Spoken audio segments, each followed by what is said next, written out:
Storm Tracker Team. If you're driven by an adventurous heart, you're in luck. The thoughtfully redesigned 2023 Subaru Outback shares your spirit. With standard symmetrical all-wheel drive, plus up to 32 miles per gallon. A 260 horsepower turbocharged engine, advanced technology, and an extra-large touchscreen. The 2023 Subaru Outback. Go where love takes you. It's Outback Days, going on now at Muscatel Subaru. You took my father. Somebody's going to pay for this. There's no story more surprising than a real-life Dateline mystery. Probably a pretty ugly crime scene. Follow every twist and turn 5 times a week. The chase is on. With Dateline. Weekdays at 1 p.m. You're watching WDAY Extra.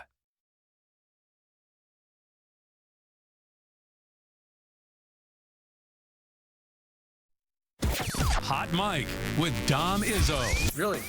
Really, Dom? No. I like what Dom's doing. Okay. Dom Izzo. Jeez, come on, Dom. What do you think I am, a magician? Yeah, I'm fired up, Dom. What else could I say? Absolutely. It was great to get on the field, and then Dom came up to me, and I'm trying to walk away from me. I just wanted to enjoy myself out there. Hot Mic. Great job. There's got to be some kind of intelligent question about something. Is Hot Mic. Hot Mic. On the networks of WDAY. You know, if it's not about sports, I find it very hard to concentrate. Here's Dom Izzo. Dom Izzo. Good Thursday morning. It's the Yeah, He's Back edition of Hot Mic on WDAY Extra, KSFL TV in Sioux Falls at Inforum.com on the 22nd of June, 2023. Back in the big chair after a week of vacation. It's great to be back. Apparently there was a good off while I was gone. Not sure how that panned out, but it's great to be back. Some things out of position. Some things are, it's funny when you come back and you look around like, all right, well, it's like when you leave town and you got to clean up. I'm looking in here, and I know our friends from Legacy Wealth are coming in today probably, so I'm going to have to clean up in here anyway. But it's great to be back. Shout out to Logan Campbell. I appreciate her filling in the last week. Seems like we had a ton of stuff happening, as per usual. Anytime anything happens, goes on vacation, things blow up. But it's good to be back on especially a crazy sports night, one that for Minnesota fans, they can shake their head at. It's NBA draft night. We're going to get into that in a little bit. For those that were wondering, I didn't travel anywhere. This vacation is it's a 2-for-1 kind of deal because last Saturday was my son's birthday. The Jackman turned 4, which is just crazy. And as for people that do or don't know, and I apologize for people that do know, they've heard this story already, that our son's birthday also coincides with my wife Courtney and I's wedding anniversary. It's the same day. It literally is the nexus of the universe. They happen on the same day. And so I've always now try to make sure I take some time off around that window to enjoy it. And this one was packed. We got a lot going on, still going on, even as I'm back to work. We tried to do a little bit of everything. I put a little video or photos, snapshots here of what we did, including a trip to one of Jack's favorite spots, the Shields, and I'm not trying to get a sponsorship here, but the Jackman got to do the Ferris wheel for the first time. Shout out to a couple of the employees there. He had his Super Mario cake, which was the best thing ever. And then he and I actually got to go check out the movie at the Fargo Theater on Tuesday, which was pretty cool. For myself, a child of the 80s, seeing Super Mario Brothers in a movie was probably the coolest thing ever. So, it's funny as you get older and you hear about, lavish vacations and, we went to so-and-so. This was cool. I had a great time, and yet we didn't need to go anywhere. We're having our big trip coming up later this summer, which will be exciting, to go back to New York to see my family. But we had a great vacation and enjoyed that. And the cake alone was the cool part. He was over the moon on Mario. We got balloons for him, and I don't even know if they make balloons like this anymore. And I went to get him a couple weeks before his birthday, and I said, "All right, this looks cool. This would be cool." And the thing was, it's 4 feet tall. Like, I don't know how it was windy in Fargo. Breaking news there. So getting it into my car was a chore in itself. But thankfully, nothing popped there, and he loved that. And we had a great time. So quick recap there. It is great to be back and excited about what we have coming up here. We got a big weekend.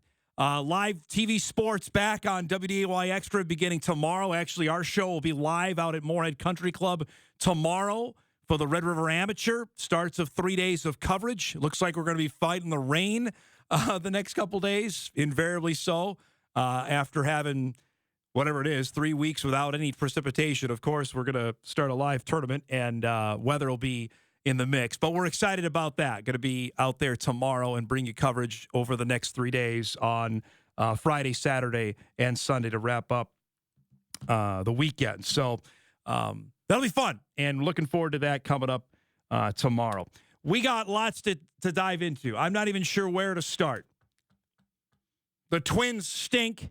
They stunk before I left, but even more so now, especially with the revelations that Rocco Baldelli gave us earlier this week. Well, I want to play those comments coming up later. I mentioned it is NBA draft night. The Minnesota Timberwolves are going to be probably quiet tonight. They don't have a first-round pick. We know why. That went to Utah for Rudy Gobert. The 16th overall selection in the NBA draft tonight will not be made by the Timberwolves. It will be made by the Utah Jazz. But will the Wolves do anything? And maybe that's a good sign, considering first-round picks for the Wolves haven't always been all that great. We'll illustrate that coming up later on in the show. And for those that will get their first introduction to Victor Wembanyama tonight, the 7'3" French superstar who will be the first overall pick in the NBA draft by the Spurs tonight. You can watch it live on WDAY. Is the hype for real? He's the most talked about basketball prospect since LeBron James came on the scene. That was 20 years ago in 2003. That is on tap tonight. We're going to get into that coming up here in just a little bit. And it is the order of the day. We always chat football. I know Logan has had a handful of the latest NDSU football commits on. You met Ryan Bowe yesterday, the quarterback commit for the Bison for the class of 2024. They added another player last night with a familiar last name from a familiar area. We'll tell you about that coming up here in just a little bit. It's a big one for the Bison. Every coach, they always say, "Oh, this is a big one. This is one we had to have." This one is literal, I think, in that sense. And you'll meet him coming up later on in our show. So great to be back, and I appreciate Logan holding down the fort. She did a great job over the last week, including getting Roger Maris Jr. in here. That was great. I had a chance to meet the Maris family, now 15, 16 years ago when they still did the old celebrity golf tournament. That was it before it became this whole week, including going to New York City in the 50th anniversary of honoring Roger Maris breaking Babe Ruth's record. And it's interesting now that we're 6-7 months removed after Aaron Judge broke Roger's record, how that stands. And it was cool to have him there in studio yesterday. Speaking of baseball, let's start with the Twins. Under 500, first place Minnesota Twins, who, when I last left, they had swept the Brewers and then had the Tigers come to town. And, Detroit not playing well. And, of course, the Tigers turned into the 27 Yankees and took 3 of 4 from Minnesota. then Boston comes in. Again, this is a 10-game homestand. And they lost 3 of 4 to Detroit. They lost the first 2 to the Red Sox, and I mean badly. Monday and Tuesday night, teams getting booed off the field. So last night, they played Game 3 in a game filled with controversial calls. Former Met great Justin Turner now plays for Boston. Slams this off Sonny Gray. I missed this, by the way. I wish I had a chance to talk about Sonny Gray and Rocco going at it. Here's where things go wacky. Joey Gallo gets called out here on a third strike. That's not a strike. It just isn't. Rocco inserts himself into the conversation, which you knew was coming. He gets tossed during the warm-up tosses for Gray because he wouldn't want to give it up. Not sure if he was trying to spark his team here. Certainly seemed it. It's a 3-all game in the 6th when Max Kepler, who's still getting trotted out there, blasts a home run here. He's now hitting it even 200, folks. Makes it a 4-3 lead.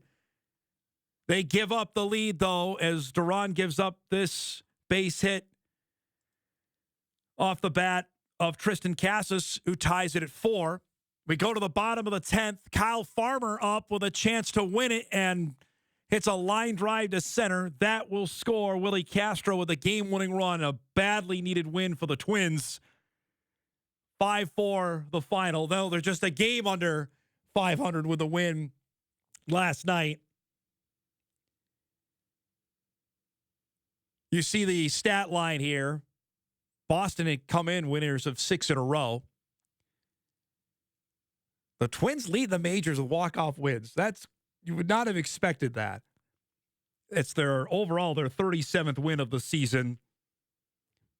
Giovanni Moran gets the win in relief after Duran blew the save. He worked 2 innings. I'm not going to complain about that, but he couldn't close the door on the game last night. So, with that, your American League Central, again, is red hot.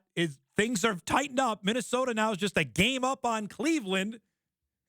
Nobody above 500 in this godforsaken division. Then the Tigers, then the White Sox, and then the Royals, who are, I think, if they're not the worst, they in Oakland, I think they're now the worst team since Oakland got red hot here after the threat of them moving. I don't know what to tell you, folks, on what this team is or what is going to happen. It seems to me you're not going to see Byron Buxton playing center field this season. We'll play those comments later in the show. But if there was any doubts, concerns, wonderings on that, I think Rocco Baldelli put them to bed with his news conference earlier this week. They are they're just blah. I don't know what to tell you. Their pitching finally they found it with Gray, who pitched last night, and Sonny was okay, 5 innings, gave up 6 hits and 3 runs. Ryan has been solid. Lopez had started off a house of fire, has not been great lately. But the longer we go into this and seeing what Lopez is doing, and then you see what Louis Arise is doing in Miami, it's hard not to separate how lopsided that deal looks. Pat Royce, the great columnist, writer from the Star Tribune, illustrated it beautifully earlier this week of the deals that the Twins have made over the last couple of years, and there are some head scratchers. And I'm not going to sit here and say, I told you so, but there were some that when the deals went down, we talked about here on the show, they're like, well, that one doesn't make a ton of sense. You know, the Tyler Mahle deal that went down last year when we sat here, yeah, okay, they needed pitching, but there's a guy who had already had some arm issues, and he'll never pitch for the Twins again. And they gave up 2, looks like studs. They're going to be playing for the Reds in the not-too-distant future, or already there for Cincinnati, who apparently is now the team to beat next to Atlanta in the National League. The Chris Paddock deal looks really tough, especially because Pagan is still on the team. There's a couple there that you just kind of shake your head at. And the current construction of this team, like I mentioned before I went on vacation, they're still trotting Max Kepler out there for some reason, and I can't figure it out. Matt Walner's hitting the cover off the ball in AAA, but he can't get a sniff of the majors. I don't know. They'll wrap up this series with the Red Sox. It's a matinee today at Target Field. Joe Ryan will go for the Twins. Justin Garza is the starter for the Red Sox this afternoon for that game at noon at Target Field. And then things get a little more challenging. That's why this homestand was so important, because after this now, they go to Detroit this weekend, and the Tigers are playing better. Then it's Atlanta. Then it's the Orioles. And then we're to July 4th.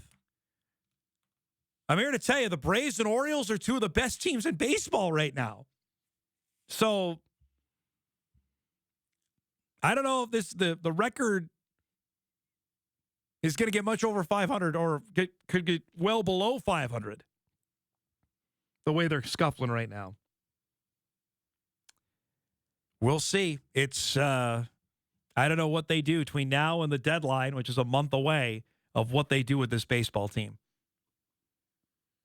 I think some things could be blown up here. I don't think the Twins will do that. There's just some odd choices of how they go about constructing this lineup on a day-to-day basis. We got a packed show. Going to be back here on this Thursday. Coming up at 9:35, we'll visit with UND Deputy Athletic Director Erik Martinson will join us. The Alaris Center renovations are well underway. New roof, new suites, new press box for a big year for UND football, which includes North Dakota State on the home schedule. We'll visit about that with Emar coming up at 9:35. At 10 o'clock, Dane Moore will join us, making his debut on Hot Mike, who covers the Timberwolves for Zone Coverage, does a great Wolves podcast, everything you need to know about the Timberwolves. He'll join us at 10 o'clock on what likely is going to be a quiet night for the Wolves, what to expect going into free agency. Is Cat a member of this team? Are they going to run it back with Anthony Edwards, Cat, and Rudy Gobert? We'll discuss that at 10 o'clock. And at 10:45, the head football coach at Murray State University, Dean Hood, will join us just a few days away before it becomes official that the Racers are a member of the Missouri Valley Football Conference. That goes into effect July 1. We'll visit with Coach Hood about how Murray State is preparing for a major jump up in competition, leaving the Ohio Valley to play the likes of North Dakota State, South Dakota State, Northern Iowa, all on the schedule, North Dakota, for the 2023 football season. We'll do that before we say goodbye here on this Thursday. Great to be back. Let's rock and roll. When we come back, you'll meet the next Bison football recruit. You know the last name. Hot Mike, off and roll. We're back after this on WDAY Extra, KSFL TV in Sioux Falls, and Inforum.com. Upgrade the look of your deck with 11% off everything at Menards. Pittsburgh Deck Cleaner removes dirt and mildew stains to restore your deck. Apply before staining. A 2.5-gallon container is $14.99 after rebate. Complete your deck's makeover with Pittsburgh Paints and Stains Ultra Advanced Stain and Sealant. It provides UV light protection and abrasion resistance, ensuring a beautiful, long-lasting finish. Get a gallon for just $34.49 after 11% rebate. Save big money at Menards. Now is your chance to win a WDAY Storm Tracker rain gauge, and you can take one home for free. Send your pictures to weather@wday.com. Tune to WDAY News for your chance to win, and we'll choose one lucky winner during every newscast Sunday through Saturday this week. Don't miss your chance to take one home for free. Track your weather with the WDAY Storm Tracker rain gauge. In this job, you take your eye off it for 1 second. People can die. Don't think, just do it. I'm a firefighter, and I will always be a firefighter. Did a great thing today. It's all because of you. Weekdays at 7 p.m. and 12:05 a.m. got lots of money over here. I want to go for it. So do I. Let's do it. They have decided to go for it. You bet your life. Give me the money. More money. $5,000. Weekdays at 3:30 p.m. Somebody has to stand up for victims. It took a lot of courage to get up on that stand.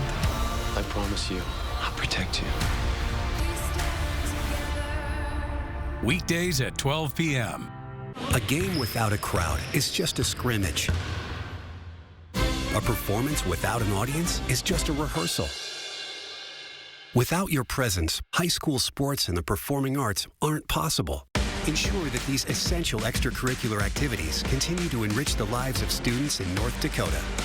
Purchase a ticket to your local high school's game or performance. This message presented by the NDHSAA.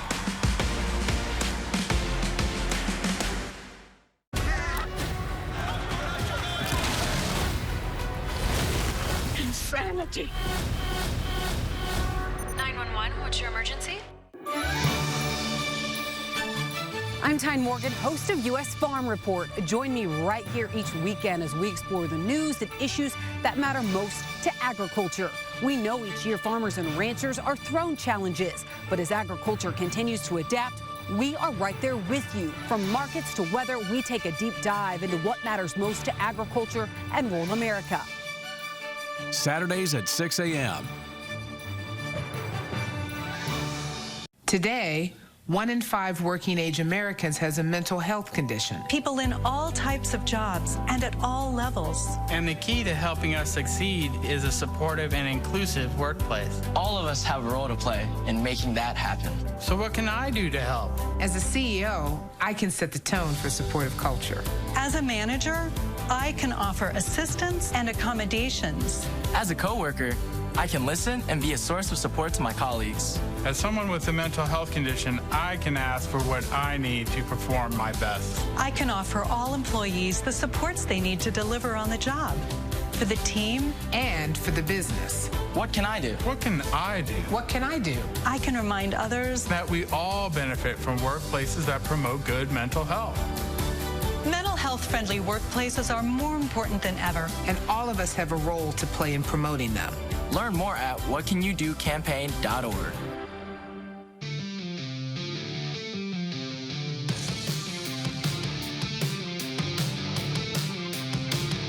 Don't forget, I mentioned earlier, live golf coming here to WDAY Extra over the next 3 days, including tomorrow's Hot Mic program. Will be live from Moorhead Country Club for the 2023 Red River Amateur Championship. Coverage begins tomorrow here on Extra at noon.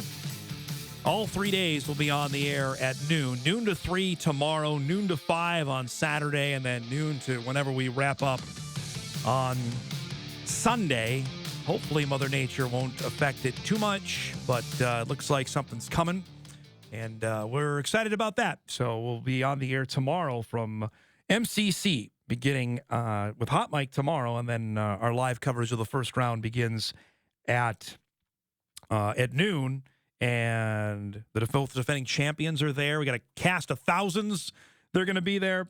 Excited about that beginning tomorrow at noon. Mentioned this off the top of the show that North Dakota State has started to rake in the verbal commitments. When we left you, the Bison had kept it homegrown. They added another one. Bishop Bryant's Coy Okeson, you met on the show last week. So the first 4 from North Dakota State came from North Dakota. And they got, of the 3 heavyweights in high school football for 2024, the Bison got 2 of them. All 3 play offensive line. Riley Sunram from Kindred, Nate Tastet from Roulette, and Coy Okeson from Bishop Ryan. Bison got 2 of them. Obviously, Sunram's going to Minnesota. They got to be pretty pumped about that. They added Will Stile from Ricori earlier this week. Then went and got their quarterback in Ryan Bowe from Batavia, same high school that produced 2 pretty good Bison athletes in Luke Wirtz and Michael Caliendo. Bison wrestler who just transferred to the University of Iowa. And now they have a tight end from a familiar spot. Late last night, word came in, WDAY Sports able to confirm this, that Pierre, South Dakota tight end Jet Zabel committed to North Dakota State from T.R. Riggs High School in Pierre. 6'4", 210 pounds, 3-star, according to Rivals. You know the last name. He's the younger brother of current Bison offensive lineman Gray Zabel. Had a fantastic season for the Governors, who, of course, won the state championship again. 842 receiving yards, 13 touchdowns on 54 catches. You may know his quarterback, the guy throwing him the ball, Lincoln Kienholz, who North Dakota State pursued this time last year until he decided to commit to the University of Washington, then changed his mind and signed with Ohio State. Big kid. I mean, and the list of offers here is impressive. I'm going to list them off to you just so you don't think I'm being a Bison homer to say, you know, every recruit is a big one. This one's different. He had 10 total offers. Alabama, Birmingham, okay?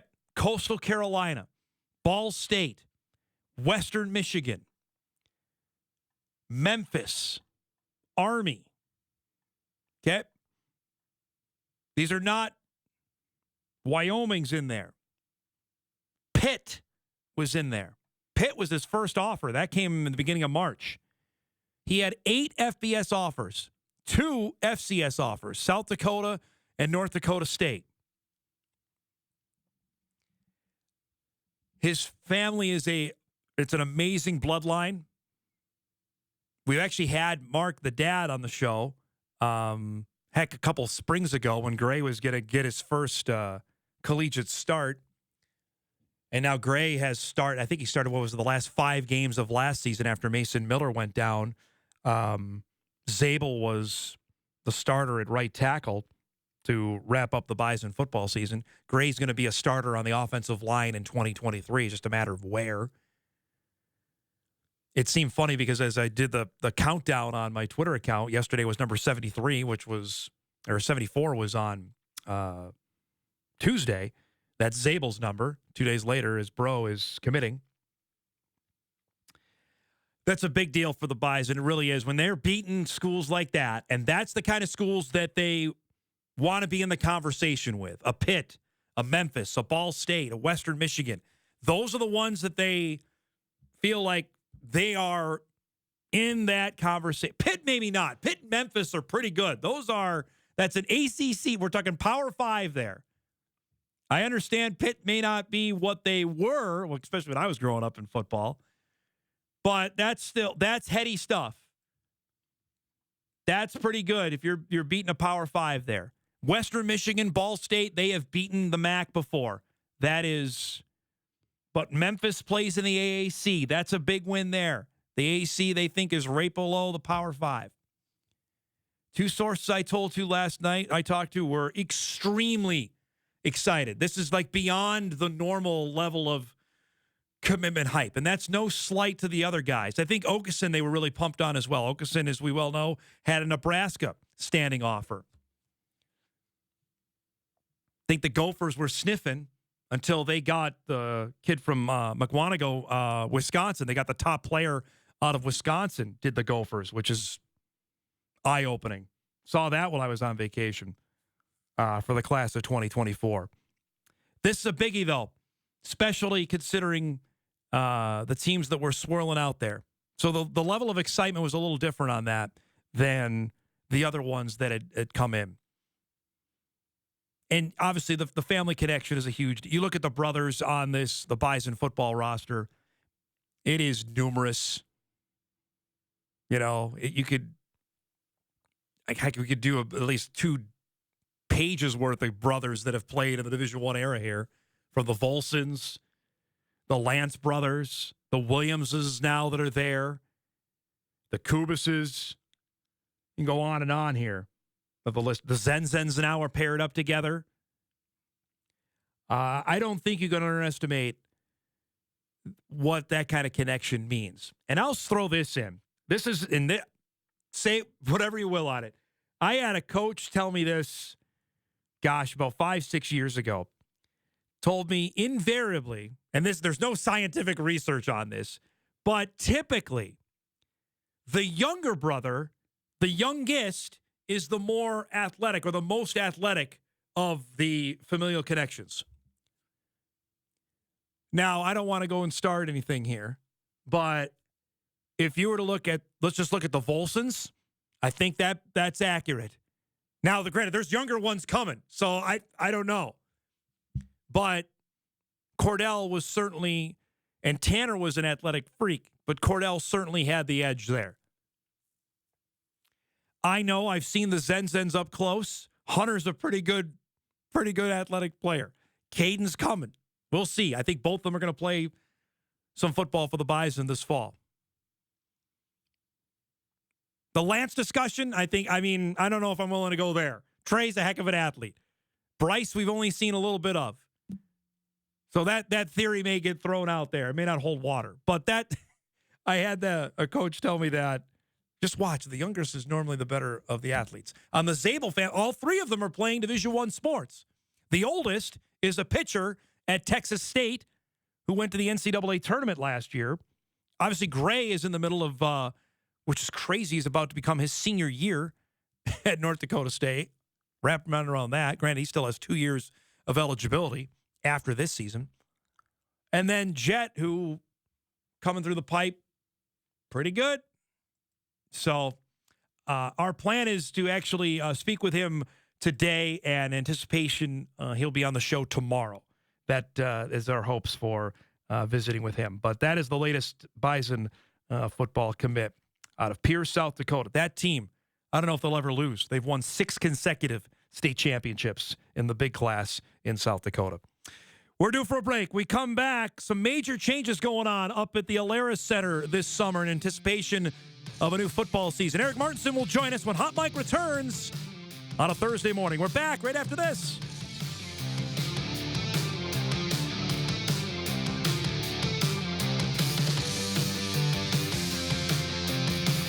On the next Tamron Hall, let's get lit. That's right, our book club is back, and it is bigger than ever. We're talking with authors of some of the most popular page-turners out right now that you'll want to read. Find out why Entertainment Weekly named this best-selling author the Michelangelo of Dirty Talk. What? And a juicy new memoir reveals the secret life of a Hollywood wife and mom. Next Tamron Hall. Weekdays at 2 p.m. Let's raise a glass to all the outdoor games, grilled food, family fun, and warm, starry nights. To friends, loved ones, and making new memories. This 4th of July, whether you're in the backyard, around a campfire, or on the beach, celebrate with Happy Harry's Bottle Shops. The 4th of July sale is on now at all Happy Harry's Bottle Shops. Please use our products in moderation. There are places, people, and conditions in this world that almost seem beyond hope. But not when Mercy Ships is there. Mercy Ships is a place restoring sight to the blind, normalcy to the deformed, beauty and happiness to the outcast, and joy to the brokenhearted. And many times, you can almost see the life coming back into them. Can't beat that. Mercy Ships is the largest floating civilian hospital in the world, staffed with some of the most skilled volunteer medical professionals and crew. Mercy Ships is the reason why hope is now in sight for those who need it most. To learn more, go to mercyships.org today. Love me tender, love me sweet, never let me go. You have made my life complete, and I love you so. Love me tender, love me dear, tell me you are mine. I'll be yours through all the years, till the end of time. Love me tender, love me true, all my dreams fulfilled. For my darling, I love you, and I always will.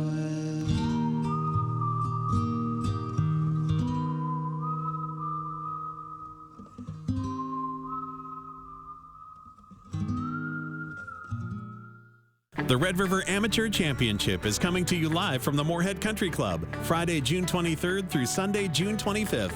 All are invited to the course to watch the tournament in person.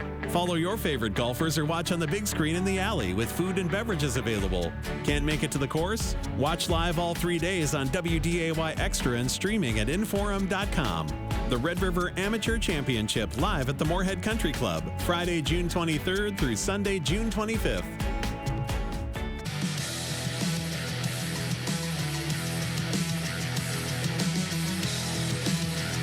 Welcome back, everybody. Hot Mic rolls on. WDAY Extra, KSFL TV at Sioux Falls, Inforum.com. The history of the Timberwolves on NBA draft night. We're going to go down that road coming up in our second hour. It's going to be a quiet night for the Wolves, unless they do something blockbustery. I'm making up a word there, but we'll see. NBA draft coming up tonight. You'll see it live on WDAY. Coverage begins at 7 o'clock. This time of year is when the hardware stuff gets done. If your updates, like we had Travis Christensen here a couple weeks ago, as Fargo North is getting its brand new track put in. Any sort of renovations, this is the time of year to do it. University of North Dakota is underway with a big one at the Alaris Center, which, crazy enough, the Fargo Dome is turning 30. The Alaris is 23. So you got to do some updates, especially if you're hosting some big-time events, which UND does, as the Fargo Dome does, whether it's a concert or football. And it's our pleasure to welcome back to the show Deputy Athletic Director of the University of North Dakota, Mr. Erik Martinson, joins us here. Did you stay up to watch the end of the Calder Cup game last night, by the way? You know what? I fell asleep. It was too bad. It was too late. Yeah. I love that. Aaron Ness, it's like the Ray Bork moment, right? Yeah. Like, he's been so close for so long, and he's been such a grizzled vet that it was really awesome to wake up and see, the captain picked up that cup and gave it right to Aaron, and he truly had, you can just see it. He just grabbed it, and it was awesome to see Hershey get that. We had a lot of people on both the Coachella and Hershey, but I was really happy for Aaron Ness. I cut that piece of video here. We're watching it now. For people who don't know, this is the AHL championship last night, went Game 7, overtime. The Hershey Bears won it. That's the affiliate of the Washington Capitals. I remember covering Aaron Ness at Roseau High School when he was phenomenal. I mean, this is 15 years ago. He played now for the Olympics at Team USA, and as Erik just mentioned, after the presentation of the Calder Cup, which is typically like the Stanley Cup, the captain got it, and then Aaron got it next. That was goosebumpy. It was 12:30 at night last night, Erik, but that was pretty cool for people to wake up to see this morning. Yeah, it gives me chills. He's such a great person, and he was a deep partner of my brother back in Roseau, he's just, I'm so happy for him and what he's been able to do and kind of his path in his career. So it was really cool to see him take that trophy. I don't know this. I don't know if you do. Does the Calder Cup travel like the Stanley Cup? Do they get it a day with it like the Stanley Cup? It has to. It has to. Hey, I mean, I have a group of buddies that we have a Roseau Cup that travels with guys. So, I mean, if we do it with our Roseau Cup, then I think the Calder Cup's got to travel too.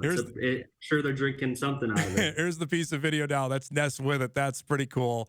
Last night. Again, for Roseau, get another chance to celebrate how big the hockey is there.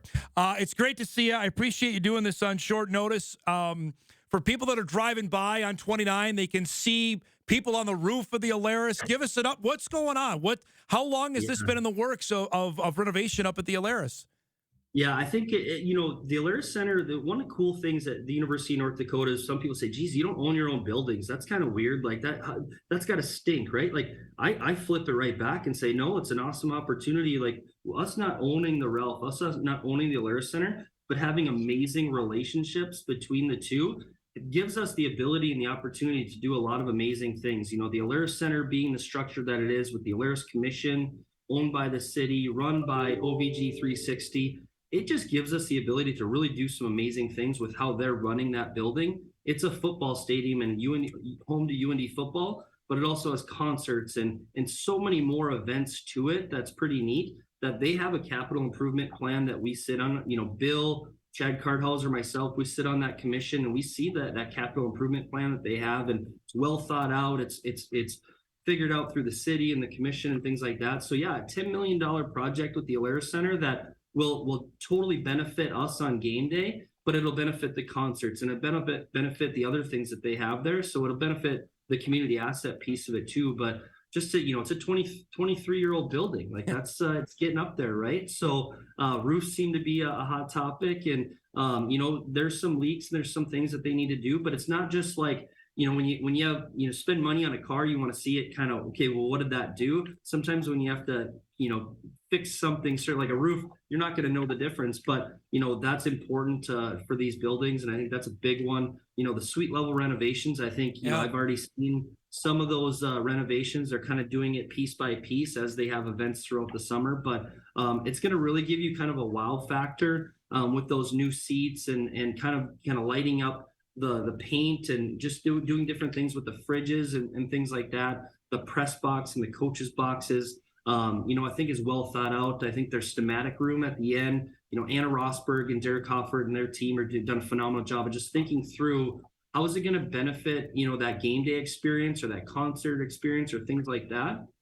So it's a big project, and the new press box that, I always say like, hey, the press box has got to be figured out. When we go into new buildings, like Colorado College or even Augustana, I always tell them, hey, advice to you, make sure the press box is great, because what's the first thing the fans see when they're walking in the building? Might be a disgruntled presser or journalist or something. Hey, the Wi-Fi stinks here. Hey, the fridges, there's no fridges, there's no bathrooms, So I always say, like, if you can keep the press happy, we always want to keep you happy, Dom. But if you can keep them happy, it's a good start to the day. So I think the press box is going to be redone to a point where, I think people will be pretty proud of, and it'll be a good game day experience. I wish I could argue with you, but there's really nothing I could say on that. That's pretty accurate. There's nothing I could say on that. That's hot dogs, popcorn, pop, and good Wi-Fi. And you're set. Wi-Fi is a big one, man. In this day and age, you gotta have it. You gotta have it. And that's another piece that kind of gets you don't really talk about in this renovation, but they're doing a huge networking project too. That again, we're so grateful for, that we can be good partners and good teammates with the Alaris Center and the city of Grand Forks. That it's just a community asset that we get to utilize for our game days. So we're really excited. How long, I guess, on the UND side of this, Erik, have you guys been wanting this to happen? I know because the turf was a big deal that we had, John, when that went down a couple years ago to get that in. Was this all kind of in stages with you guys talking with the Alaris on how you wanted to roll this out? Yeah, it's great conversation. Like I said, we're great teammates and they're great teammates to us. And it's just kind of like, what can we do next? And again, I talked about that capital improvement plan that they have, and they have well thought out, and it's many years in advance. So we know certain things, and some things get pushed to earlier years when needed or pushed back. So yeah, it's just good conversation. And again, like the coaches boxes and the press box are one where they said, hey, we're doing this. It's going to benefit concerts. It's going to benefit events, but we really want it to benefit game days too. What do you need? So just with great relationships comes great things that come from it.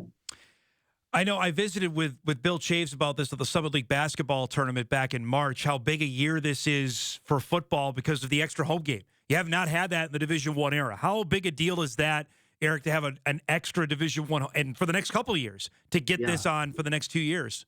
Yeah, our Chad Cardhauser, who helps with kind of scheduling things out, many years to come. I think we've done a good job of getting those home games, and again, we want people in Grand Forks. We want it for our community, and we want it for our team we know how impactful the Alaris Center is when we bring teams in and what our record is at home and what we can do. So we want to play as many. If we could play all our games at home, that'd be great. But we know how big of a deal that is, and we're excited to have 6 games. There's going to be a year that we're going to have 7 games potentially. Right. So it's a big deal, and again, that home field advantage. Bubba always says pack the Alaris, and we're trying to do that with different things that we're doing, from ticket sales and groups ticket sales, outbound ticket sales, things like that really is going to put us on the right trajectory to really make an impact with football. I was hear the comment of there's only 3 teams that have really made the playoffs consistently in the last couple of years. It's been South Dakota State, North Dakota State, and the University of North Dakota. We're really proud of that because we feel like we're right on the cusp of getting that done. And I know, and I see our coaches grinding every day. I see our administration grinding every day, trying to get better and trying to figure out what that next step is. And we're getting there. We're getting close. We're doing a lot of cool things that we're excited to kind of get out this summer and do, what we're trying to do to what's going to make an impact on the field and try to have that comprehensive excellence. What is A1 right now on your agenda? If it's not the Alaris renovation, what is the top thing when you're looking at, okay, can I take a little bite out of this today? What is it on your agenda right now? Yeah, just facilities as a whole. Our master plan is really taking shape from what we're trying to do from a facility master plan. If you drive over the overpass at Columbia, or if you come over by University in Grand Forks, you're seeing movement and you're seeing a lot of exciting things. We have a lot of great partners with some developers. University wants to see us succeed. The university wants to see this athletics district take place. So there's a lot of things that are kind of coming together that we're really excited on, and we can see that future and that vision take place with the addition that we're working on that's going to go right next to the Pollard Athletic Center, the Memorial Village 1, and where our athletics department's going to be, and our coaches' offices. A lot of that facility stuff I think is going to translate to the field, the court, the ice, all of that stuff from a recruiting standpoint, from a retainment standpoint. So we're just really excited on a lot of things just coming together. I think facilities is one. We're trying to figure out ways to help with the student athlete experience and how we're doing things to recruit and retain student athletes, and also doing stuff with our coaching. Our university wants us to succeed. They're putting stuff in and they're investing into our coaches and just different aspects of what we're doing from our staff and everything else. I think it's really coming together, and we're really excited, with the leadership of Bill Chaves and President Armacost and so many others that have really helped with that. So it's an exciting summer. It's busy. It's super busy, but we're really excited. That's what I try to tell people. Like this time of year, like people think this is when things kind of ramp down for especially administration. It's the opposite, right? This is when actually things crank up. This is the busiest time of the year sometimes because we're planning and we're trying to get ahead of it as much as possible. And there's so many good things happening. And yeah, it's wild how busy we are right now. And man, my golf game has taken a hit for sure in the last couple of years, but that's a good thing, right? I'm currently in the taking 2 weeks off of golf, and then I'm going to quit after that. But that's where I am in the process of my golf game. But no, it's great because we're grinding away in the department and just trying to figure out a way to really just be more competitive and really win games. Before I let you go, do you have any insight on Summer League basketball schedule? Do we know we got one coming soon? Have you? We're close. Okay. I think we're super close. I think Josh wants it out more than anybody because I think he's the phone calls that he's getting. So with our great partners in the Summit League and my buddy Ryan Powell and Brian Miller, I know they're grinding on it, right? It's not easy. I think they're trying to figure out, and you can never have a perfect schedule, but I've worked with Josh long enough that I know, you can't be perfect, but I know he wants to be perfect. Right. So I know they're grinding away on it. I think we're super close. Okay. We're just working on some minor details, and we'll get it out there soon. Let me ask you this before I let you go, because I know on the NDSU side of things, I've not asked, and I'm on the UND side, on having your staff work every weekend, which you've had to do for the last couple of years. That's not even talking about hockey as well. If they were to go to a doubleheader format, like a hybrid, I've heard Fenton tell me about, like we could do what we had and maybe do some doubleheaders. Would UND sign off on that? Would you guys be in favor of doing some doubleheaders? I think I can say personally, I would love it more than not. My biggest thing is I don't want our women's basketball team playing at 7:00 when our men's basketball team is playing at 7:00 at a different location, right? That's the biggest our biggest issue, I think. I think doubleheaders are maybe easier than every weekend, but in all honesty, we have an amazing staff, but we're not a huge staff. Right. And we're working every weekend usually anyway, whether it's catching up or, having different sports, having hockey on top of what the basketballs, the volleyball, the football, and everything else becomes a lot. But you know what? We're in this business to work hard and have fun. And that's what we do. We work in sports, and it's a blessing to have it, and it's fun, right? So yeah, I think the double headers is a cool thing and a good thing. And I think it's great. Ultimately, the staff is going to work, and we're going to work hard, and we're going to try to put the best product out there. But what's best for the fans? Yeah. And I think the fan experience and the student athlete experience, I love the double headers because you're there for the day, you're having a great time. But there's a time commitment and a thing from the fans and staff. So little bit different, but I just don't want to be playing at the same time. Nope, I'm with you, man. Mirror scheduling stinks. Not a fan of that. It's great to see you. If I don't see you beforehand or talk to you, have a happy 4th of July, and we'll talk again soon, okay? Always a pleasure, man. Thanks a lot. Good to see you, bud. Erik Martinson, Deputy Athletic Director up at UND, giving us a few minutes on the renovations going on at the Alara Center, and expected to be done before football season. And I know there'll be plenty of Bison fans that'll make their way up for the game in the middle of October. It'll look a little bit different, especially for those that'll be up in the suites. I know there'll be some to enjoy that football game, and we appreciate E-Mark giving us a few minutes there. We'll take a break, wrap up hour one. The Jets already have another guy now done for the season. I knew this was going to happen. As soon as we traded for that guy, look out. We'll wrap up hour one of Hot Mike right after this. Stay prepared for the days and nights ahead with the best weather team. Download the Storm Tracker app, powered by Laney's. Get alerts and updates straight from the WDAY Storm Tracker team with accurate weather reports specific to your area. Just search WDAY in the Apple or Google Play Store. Download the Storm Tracker app and be ready to plan your day. The Storm Tracker app, powered by Laney's. Download it today. On the next Tamron Hall, let's get lit. That's right, our book club is back, and it is bigger than ever. We're talking with authors of some of the most popular page-turners out right now that you'll want to read. Find out why Entertainment Weekly named this best-selling author the Michelangelo of Dirty Talk. What? And a juicy new memoir reveals the secret life of a Hollywood wife and mom. Next Tamron Hall. Weekdays at 2 p.m. It's been said that when someone you love has Parkinson's, you have Parkinson's. The truth is, Parkinson's disease doesn't just affect the diagnosed. It affects everyone who supports and helps care for them. Worldwide, over 10 million people are living with Parkinson's, a neurological disease that affects movement. And with so many places to search for information, it can be difficult to know where to begin. The Parkinson's Foundation has answers. Answers for everyone in the fight. We can help you understand the disease, help you find expert care, give you tips for living a better life, share the latest research, help you find local support, and there's a free helpline you can call. Find your answers and join us in the fight against Parkinson's. To learn more, please go to parkinson.org or call 1-800-4PD-INFO. The Parkinson's Foundation. Better lives together. Overcoming drug addiction was difficult, but I found the path to recovery that worked for me. Treatment helped me come to terms with the issues in my life that caused me to use drugs. And I found better ways to cope.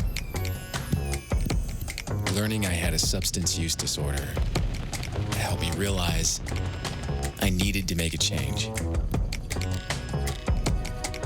The road to recovery is different for everyone. There were good days and bad days. But I found strength in seeking help. My friends and family made a huge difference in my recovery. I never gave up. I found my path, and I keep walking it every day. Find the path that works for you. Learn more at cdc.gov/stopoverdose. There is a road laid out for me. Boxes everywhere. And this is going to be Addie's room. I am blind. I think you're really gonna like it. I hope so. Yeah. I know this road is there for me. There is a long way. First night here, but Amy seems cool. The way it's down by the river. I am blind, but I need not see. I got this.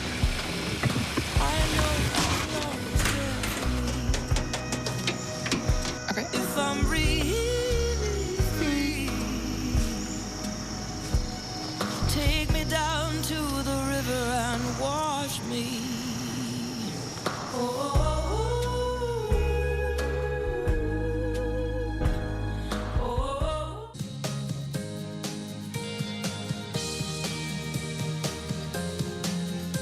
Welcome back, everybody. Wrapping up hour one on now apparently a rainy Thursday. We're going to be dodging raindrops, seems like, for the next couple days. Couple things here before we wrap up hour one. Our thanks to Erik Martinson for giving us a few minutes here. Email comes in. It's great to be back. Email from a viewer. Athletic headline: the Mets spent $445 million for Major League Baseball's most underachieving team. Can it turn? I don't think so. I don't think so.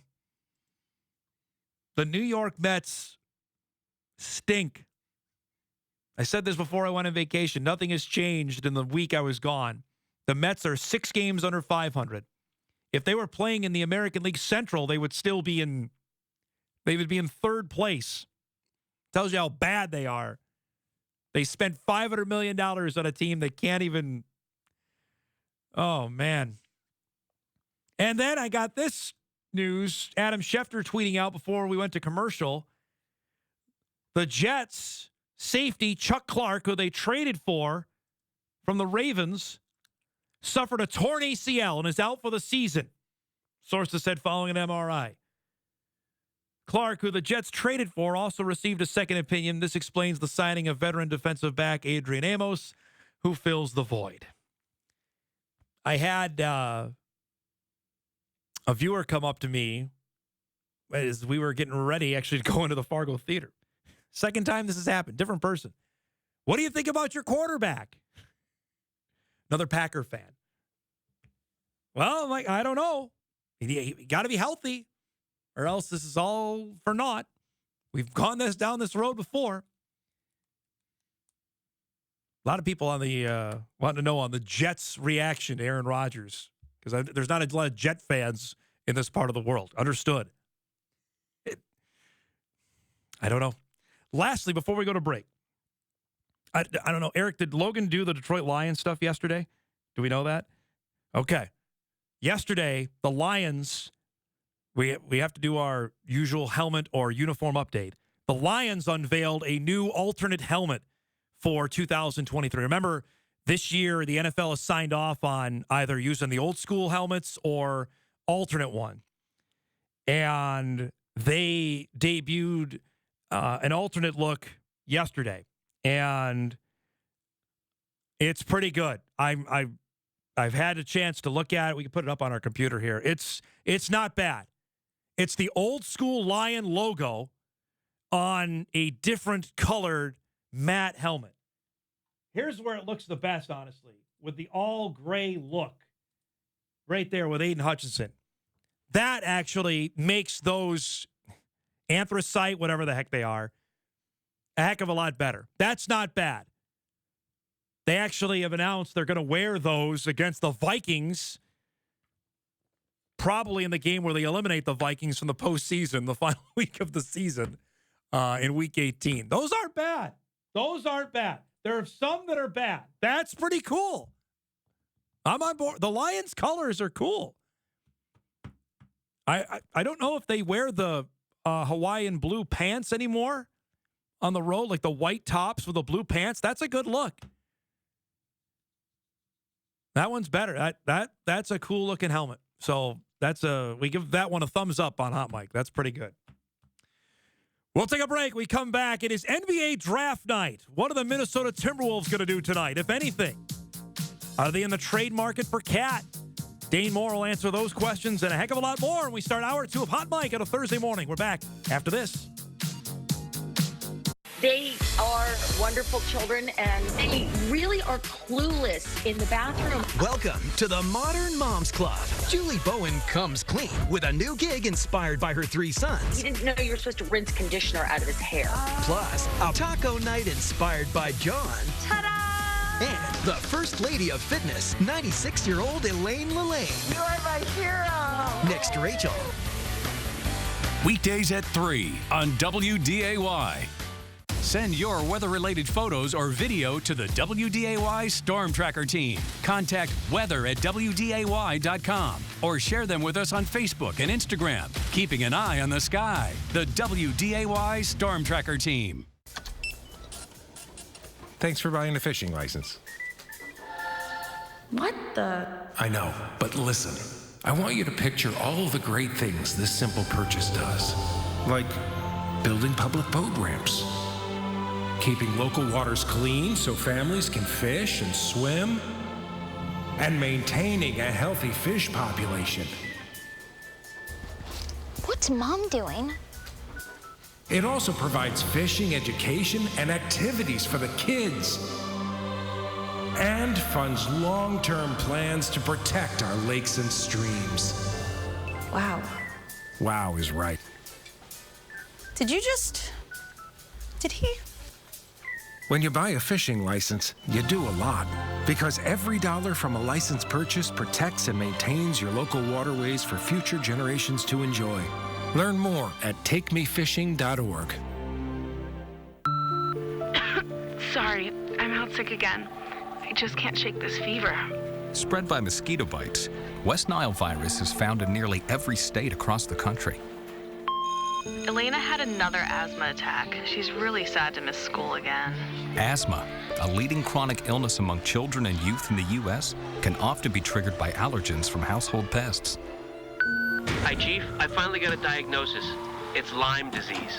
I'll be out for a few days, maybe longer. Every year, nearly 300,000 people nationwide are diagnosed with Lyme disease, an illness from tick bites. Coach, I'm at the hospital. I got stung by something and had a bad allergic reaction. I'm not going to make the game. Stinging insects send more than 500,000 people to the emergency room every year. Don't let pests force you to take a sick day. Learn how to protect yourself and your family at pestworld.org. When it comes to making plans, you are the best. The same way you plan each detail for those moments, start planning to protect you and your loved ones from a natural disaster. Protecting your family is the best plan you can make.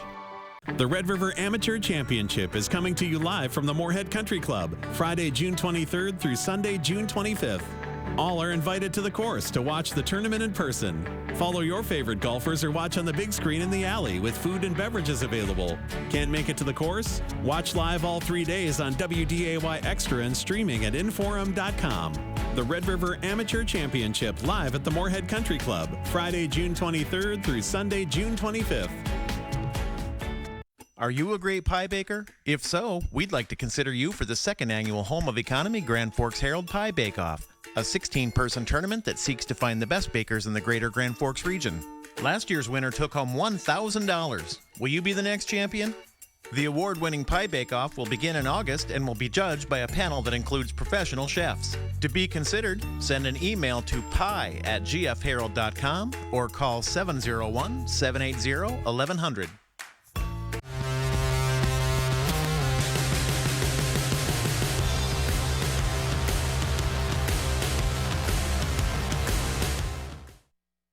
This is Hot Mic. Hot Mic. On the networks of WDAY. Here's Don Izzo. Welcome back, everybody, to Hot Mic here on a Thursday morning. WDAY Extra, KSFL TV in Sioux Falls, Inforum.com. We'll meet Dean Hood, the head football coach at Murray State, Murray, Kentucky, the newest member of the Missouri Valley Football Conference, coming up before we say goodbye here on this Thursday. They'll become official members of North Dakota State and UND and South Dakota State's league on July 1. Big night for those that love basketball. It is NBA draft night, one of the most anticipated drafts in a long, long time, simply because the number 1 overall pick is a guy that people really haven't seen a whole lot of. Victor Wembanyama, 7'3", that can shoot the three. He's going to be a San Antonio Spur in about 8-9 hours when the draft begins. You'll see it live on WDAY at 7 o'clock. Usually, the Minnesota Timberwolves would be doing something early in the first round, but because of the trade with Rudy Gobert, they are sitting out the first round, at least for now. They won't pick to 53rd overall. It's our pleasure to welcome on to Hot Mike, making his debut on our show. He does a ton of stuff. Dane Moore joins us, who covers the Wolves for Zone Coverage, Wolves podcast. Amazing coverage of the Wolves. And we're really pleased to have him on a busy night covering basketball. I guess the flip side, and when we were visiting off air about this, is it going to be a busy night for the Wolves tonight, or you got nothing to do till about 10 o'clock? First of all, I don't work for Zone Coverage. Oh, okay. Sorry. I'm independent on my own company. Okay. I used to write for them 3 or 4 years ago. But I do cover the Wolves. Dane Moore NBA podcast. Got it. Is it going? Sorry, say the question again. Is it going to be a busy night for you until 10 o'clock or not so much? I'm doing some texts and stuff today. You know, you're trying to kind of figure out. I think the Wolves are in this place where it's kind of minutia strategy, right? Where you kind of have the top of your core lock up the starting lineup. They have some free agency decisions to make on their bench pieces, but it's kind of down in the second round. And I think a good example people are talking about a lot is like what Miami did to be able to round out their really expensive roster with some young guys, Gabe Vincent, Max Strus, undrafted guys like that. And the Wolves are getting that point, right, of being a very expensive team and only going to get more expensive down the line. So it is really critical. Actually, I mean, you don't think much about, it's the 53rd pick or going to trade a second round pick. Like, you don't think that to be important. But I promise you, if this Wolves team ever is in a conference finals or goes to the NBA finals, there's really no path to getting there going forward over the next few years unless they hit like 1 or 2 of these kind of second round pick guys. Like hopefully they hit last year with Josh Minott, who they took 45th overall. And I know a lot of Wolves fans are intrigued by him, intrigued by the athlete. Like that's what you're hoping for, because you need a cheap player. You need cheap players to round out the rest of this roster, and second round picks. That's as cheap as it gets. So I do think there's things going on. I don't talk to Tim Connolly yesterday. Yeah. I mean, it's so much more, like even for just Tim Connolly with only the 53rd pick, like the amount of time that him and his staff have spent traveling across the country to watch these guys in that range is really a wild thing. So I think they're prepared, and you just got to they got to sit back and wait to see what's going to happen there. With visiting with Tim Connolly yesterday, percentage-wise, Dane, is it 98% that this roster is back the way that we saw it when they wrapped up the series with Denver? That's what they're saying. I wouldn't say it's that high. Yep. I mean, it's part of that is just you have no idea really how the landscape of the league is going to shift. I mean, even look at this past week. Yeah. Porzingis getting moved, Smart last night. Obviously, Bradley Beal. Like, I always say the NBA's collective bargaining agreement, which makes salary cap, is like the rule book for a board game. Like if we're playing Monopoly or Risk or something like that. And they basically rip that up every few years and they write a new rule book. And they just got delivered a new rule book, which is really going to change the way in which all 30 of these teams can build out their rosters. So I think it's really hard for us to be able to predict what is going to be available come July 1st on the trade market in free agency, because this is so new. So I would say, and I know this, that the Wolves are going to go into that with the large assumption that they're running this back. They're looking at a similar roster to last year. But one, like, if there's ever not a time to believe what coaches and front office people are saying, it's literally this time of year. Because one, they don't know, and two, they're not going to tell you, and three, they're going to set off smoke screens in the opposite direction, if anything. So does that mean I think something that they're completely lying and something's definitely happening? No. But if I'm going off your 98% number, no, I think that's too high. Yeah. I could very well see at least the logic of making change with this roster simply based on some of those financial factors we were talking about previously. So if the right thing comes along, like, yeah, I think absolutely this front office would consider it.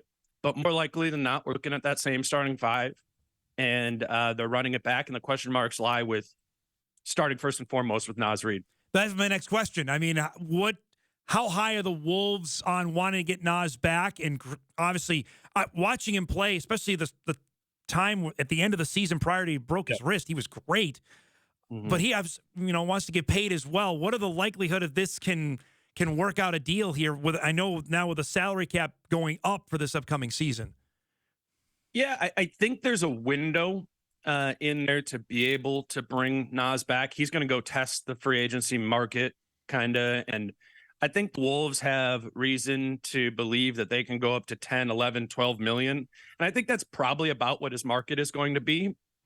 But, honestly, if I'm like a team like San Antonio, I got a bunch of cap space, bringing in a 7'6" skinny kid might make sense to bring in another young big in there too. And maybe a team like them or an Indiana or somebody else like that who has cap space is like, oh no, we'll pay Naz 15+ million a year. And if you're Naz Reid, who's made $6 million total in his career in 4 years, you got to be looking for every extra bit of money. So I think that's where he's at going into that.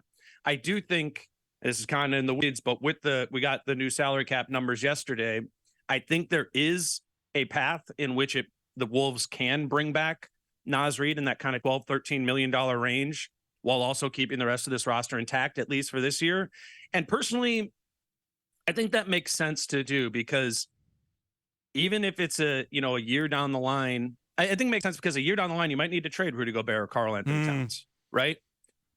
Or a year down the line, maybe things work great this year and Rudy Gobert and Cat works way better. And then you're like, okay, why do we have 3 centers? Then you can trade Naz, and maybe you get a pick back for him there. I don't see the downside to signing Naz Reid to a long-term deal in that kind of $12 to $13 million range. So I would hope to see it, but I would understand the logic too if they didn't. They're like, wait a minute, we just can't have 3 centers making 10 figures on our team. Dane Moore joins us, Timberwolves podcast, Dane Moore podcast on this Thursday morning. From what you know and what you've talked to, is there any legit Cat trade steam, or is that just in the ether being talked about prior to the draft? It's just legit in the sense that the Wolves are going to get prohibitively expensive in a year. They know that in front office. They know they're more likely than not going to be pressed with a season from now, the decision of trading a Cat or a Gobert, or just rampaging their way into the luxury tax, which is now, as we talk about the new rule book, is a serious thing. It's not. That's one about Mark Lori and Alex Rodriguez greenlighting a $100 million tax bill on top of the salaries they're paying, something like that. And two, this new collective bargaining agreement, if you are in the luxury tax significantly, they totally cut your legs off in terms of your ability to round your roster out. You can't. It's basically, if you're going to be as expensive as the Wolves are with Cat and Gobert and Ant on a new contract, Jaden will be on a new contract next year, the rest of the roster will have to be minimum contracts. Like, that's just a fact. If they're that high up there. So how can you know that is the reality and not say it's somewhat possible that in one of these transaction windows over the next couple of years that Karl-Anthony Towns potentially could be traded? Does that mean there's any legit steam right now on it? No, I don't think so. Again, another one of those things we wouldn't hear about if it was true. Yeah. But I really do think it is their plan right now and prerogative to run this back and want to see more of what Karl-Anthony Towns and Rudy Gobert look like together next to Anthony Edwards and then a healthy Jaden McDaniels again next year. I think that's the plan. But again, who knows how the pieces move around the board in the next 12 months or so. I want to ask you, because I know you watched a little bit of Victor Wembanyama play in France. How legit is the hype of what we're going to see eventually in October when he makes his debut for the Spurs? Why the hype? Obviously the height is there, but in your mind, as a great basketball mind, what really gets your attention when you watch him play? Well, it's the size, but it's also the skill. I don't know if you remember this. The Wolves played in Las Vegas preseason game against Lakers last year, and the day before that, when Banyama was playing against Scoot Henderson in Vegas, and I got a credential to go cover that, and I'm kind of sitting right underneath. The press section is like right underneath one of the baskets, and Wembanyama right in front of me, like, and about 12, 15 feet from the basket, just like catches it in the post. He's got this 6'11" guy on him, like legit NBA size guy, and he just turns and shot it over his head. and to me, that was just the shift where I was like, okay, practically, if he can make that shot, which he did, that one shot, but if he can consistently make that, then you, as the opponent guarding him, are at the place where whenever he touches the ball in that range, mid-range, the block, whatever, you have to bring a double.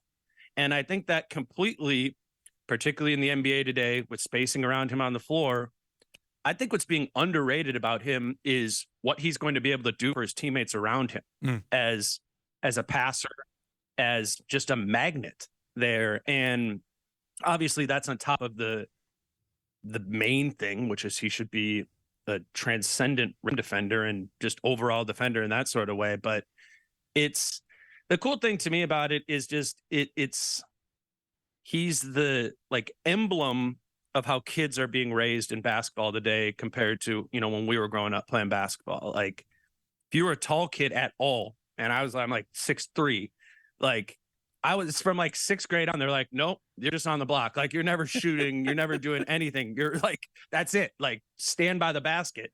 And it's so cool to me that we are seeing kids being developed regardless of their size into every skill set possible. And Victor is the prime example of that right now. And I think it's a really good sign for where the game is going to go, and I'm on top of that, he just seems like a smart, wise kid who is one of those that is exciting to be a future face of the league. So I'm excited to see him play. I don't think he'll be as immediately dominant as he's being pitched to be, but he's going to be a special player in this league for a while. And I just shake my head because now he's going to be in the same division with the Wolves, so they're going to see him 4 to 5 times a year now, right?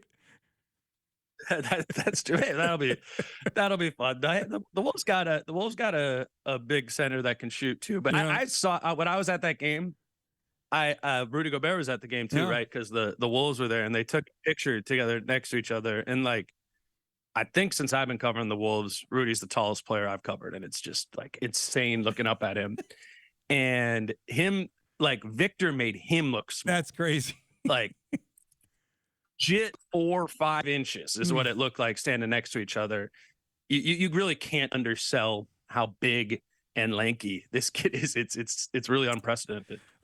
Last question before I let you go. So when the Jazz come up with the 16th pick tonight, what would you tell if this guy, whoever they end up picking, and how do you couch that to Wolves fans? No, okay, you got Rudy, but whoever the Jazz take tonight, for Wolves fans saying, well, we could have had that guy. How do you handle that? I mean, I think you just got to treat all of it as a sunk cost at this point. You're not doing yourself. I mean, we talk about it on the show all the time there's just so many fans were so furious all year, right? Of the trade was, and then kind of got progressively furious, right? As the year went on. And I was like, look, man, here's the thing. Choose to continue watching the team or don't.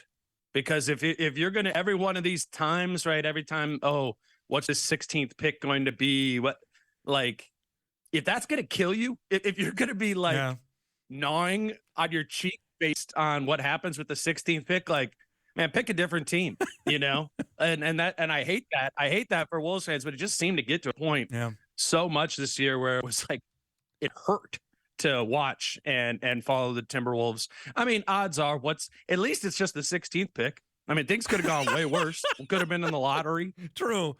Could have moved up. It looked like it was moving in that direction at some point. So it's a sunk cost, man.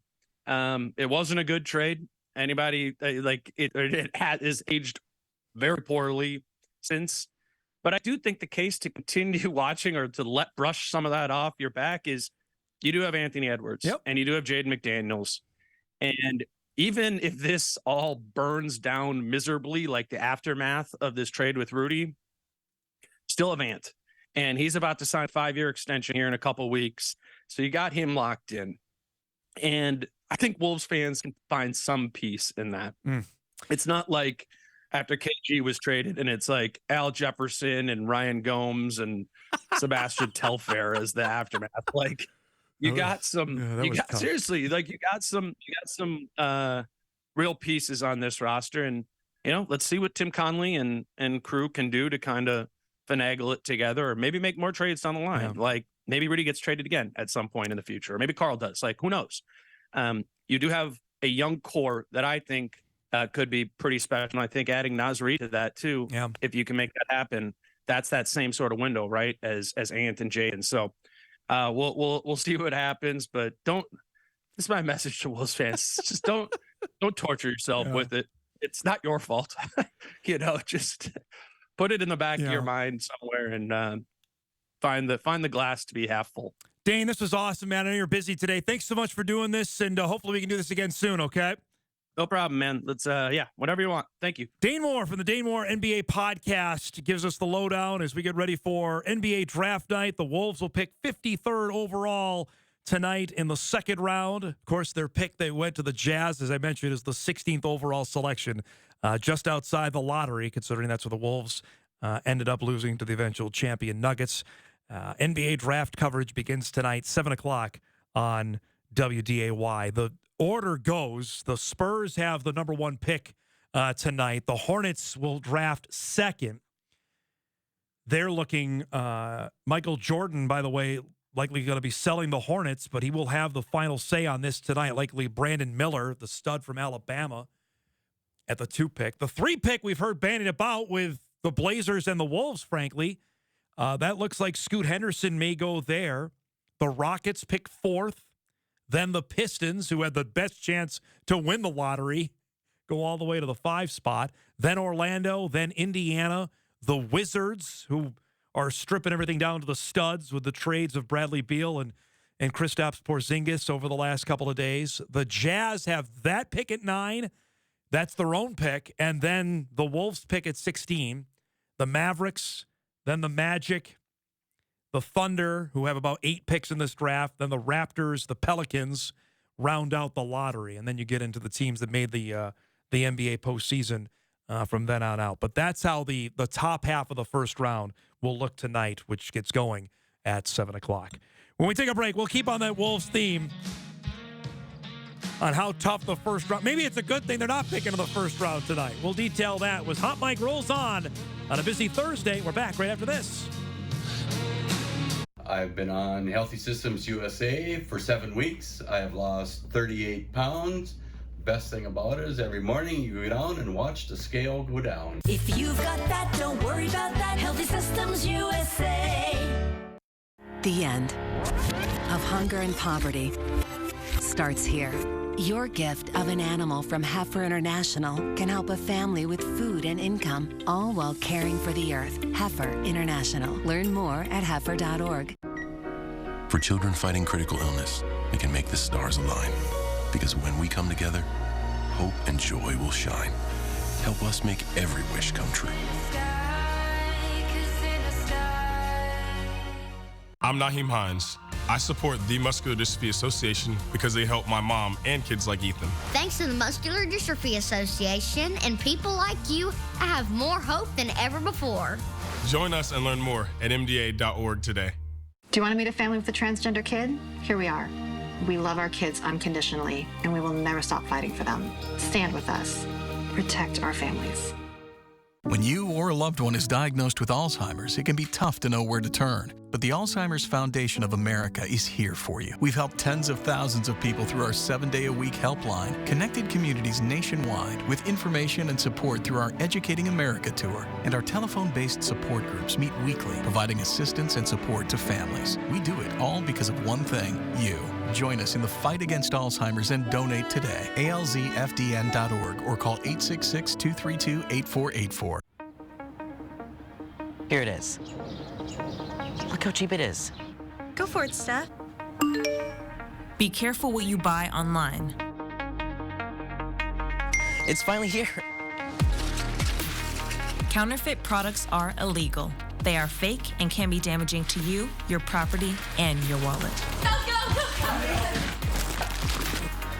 It looks real, but I don't have a good feeling about this. No, get out! Buying fake products can cost you the health of your face, skin, and eyes, or scar you for life. Real products are tested for safety. Buy the brand. Protect yourself. This message is brought to you by the National Crime Prevention Council and the United States Patent and Trademark Office. You're smart. Buy smart. Go for real. Go for real. Go for real. Somebody has to stand up for victims. Weekdays at 12 p.m. Federal investigators blame human error for a deadly natural gas explosion. We all remember where we were that morning. We could actually see the smoke from our farm here, which is close to 20 miles away. I started to pull right off the bat. Both tractors just kind of started to spin out, and those are big tractors. So I knew something wasn't right. Out of nowhere, I just heard a big boom. The tile plow ruptured into the pipeline. Once the gas got through the intakes of the tractors is when it ignited. As soon as I heard that boom, I started running as fast as I could. The ground literally started erupting from my feet. They were highly respected and they were good at what they did. It was one of those accidents that, when it was done, made people step back and pause. If an accident can happen to them, it can happen to anyone. Watch the rest of the story at 3secondslater.org. And remember, Farm Safe starts by contacting 811. Tired of diets that just don't work? Try Healthy Systems USA. Started my weight loss journey with Healthy Systems USA Easter weekend. By the end of October, I have lost 92 pounds.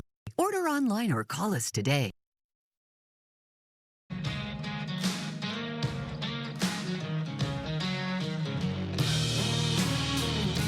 Welcome back, everybody. Our thanks to Dane Moore for giving us a few minutes on what is going on with the Timberwolves as we get ready for NBA draft night. Now, traditionally, this has been an anticipated night for Timberwolves fans simply because they knew, well, here we go. We got another high pick. Let's see what happens. And clearly, a couple years ago, they won the lottery. They picked number 1 overall. It was the weird draft of when it was happened in October when they got Anthony Edwards, and they ended up taking him. That worked out. There's no ifs, ands, or buts about that one. The only other time they had the number 1 overall pick was in 2015. They won the lottery there and selected Cat. I think there is there's certainly a faction that would say, yep, it worked out. Others that would say, I don't know. I don't know if that one worked out as well as they would hope. Now, there's some past ones here that are just make you shake your head about, though, that they drafted, and you can't believe that's who they ended up picking. Going back to their very first draft in 1989, they selected Pooh Richardson in the first round with a 10th overall pick. The biggie stands out. Christian Laettner, they drafted in 92. That was the draft of Shaq and Alonzo Mourning. Of course, the Wolves had the 3rd pick there. 1993 was Isaiah Ryder. Now, that one worked out with J.R. Ryder. 94 was Donyell Marshall. 95, obviously, that one worked with Kevin Garnett. 96, that was the Ray Allen draft. We remember what happened there. Then you get into the Joe Smith debacle where they lost their picks forever. They didn't have a first-round pick. And then in the mid to late 2000s, things went off the rails. 2006, they drafted Brandon Roy. That didn't work out great because they traded him for Randy Foye. That never worked. And Brandon Roy was a good player until his body gave out. 2007, that was my first summer here. And they had the 7th overall pick. They drafted Corey Brewer, coming out of Florida in his back-to-back national championships there. That one didn't work. The following year, they had the 3rd overall pick. They drafted O.J. Mayo. And they traded him, we remember that night, for Kevin Love.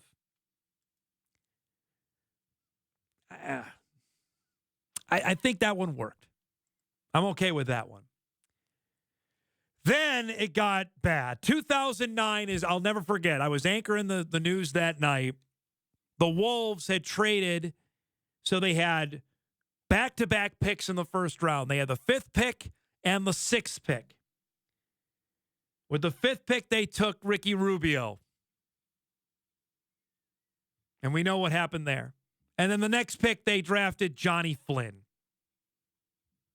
Johnny Flynn from Syracuse. That, well, it didn't work out. Because the guy who drafted after Johnny Flynn was Steph Curry. There's a whole article about it right now on Sports Illustrated's website. Flynn played 3 years in the NBA. The one that should get more traction that doesn't, because they came back and picked 4th overall the next year, was Wesley Johnson, who did nothing. 7 points per game. He averaged. Here are the guys that were drafted before. Wesley Johnson was the 4th overall pick that year for the Wolves. John Wall was the number 1 pick that year. Then Evan Turner. Then Derek Favors. Boogie Cousins went after him. Gordon Hayward, I'd take him. Paul George went 10th overall in that draft. Eric Bledsoe went 8th. I mean, there's some good players here. Jordan Crawford. He was a heck of a player. Just that one should get raked over the coals for a while. Derek Williams went in the 2nd overall pick in 2011. 8.9 points per game. That was the year Kyrie was the number 1 pick. Tristan Thompson went 4th overall. Even take him. Kemba Walker. Klay Thompson went 11th. And Kawhi was 15th. Those are the guys that were on the board that they could have drafted and didn't. Jimmy Butler was the 30th pick of the first round that year that they did not select. That one stings. Then they had a couple of weird drafts after that. Trey Burke, who they traded in 2013. Zach LaVine, they had a home run on. That's when Flip was running things. Back-to-back years, they went Zach LaVine and Cat. That was good. Then 2016 comes, and Chris Dunn. That's brutal. Averaged, and that was a Tibbs pick, 9 points per game, because he went 5th overall. Who went 7th overall? Jamal Murray. 11th overall, Domantas Sabonis. Worked out okay for him in Sacramento now. Just brutal. That's not good. Pascal Siakam was later. Dejounte Murray was the 29th pick in that year's draft. 2017, they drafted Lauri Markkanen. We know what happened to him. He got traded to Chicago in the Butler deal. Josh Okogie went in 2018. And then I totally forgot Jarrett Culver. I have no recollection of him whatsoever.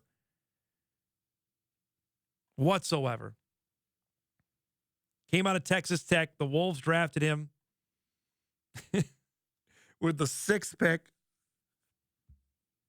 Traded it. He was drafted by the Suns, traded to the Wolves for Dario Saric and the 11th pick. He had 20 points on January 3rd, 2021 against the Nuggets. No recollection of that. He plays for Rio Grande Valley in the G League now. Not even in the NBA. That one didn't work out so well. So maybe it's a blessing that they don't have a pick tonight, because that's the history that they've had in the immediate last 15, 16 years in the first round. That is a brutal list to look by. Let's take a break. We come back. We got to play the comments from Rocco Baldelli earlier this week on Byron Buxton's future in the outfield, because it doesn't sound promising there. Again, Dean Hood, Murray State head football coach, coming up at 10:45 before we say goodbye. We'll do that. Hot Mic continues on a Thursday. We're back after this. I love when our puppies get up in the morning and do their downward dog. Do you think they call it the downward dog? They call it downward person. Next 5. Move over, Mark. Ryan Seacrest joins Kelly as a guest host with Michael Bublé. Are you gonna dance? No, don't make me dance. Plus Jenna Dewan. Weekdays at 9 a.m.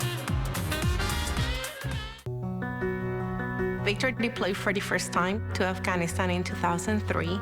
He sustained a moderate traumatic brain injury. Basically, he had to relearn everything. One of the most important elements of caregiving is taking care of yourself. We have our own journey, and we can fulfill that journey at the same time that we are helping our loved one. Visit aarp.org/caregiving for a free military veterans guide to navigate your caregiving journey.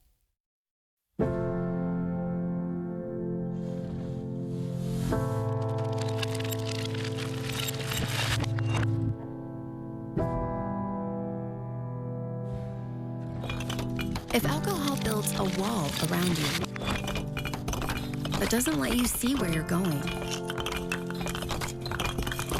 that keeps you feeling isolated and alone, that makes you feel hopeless,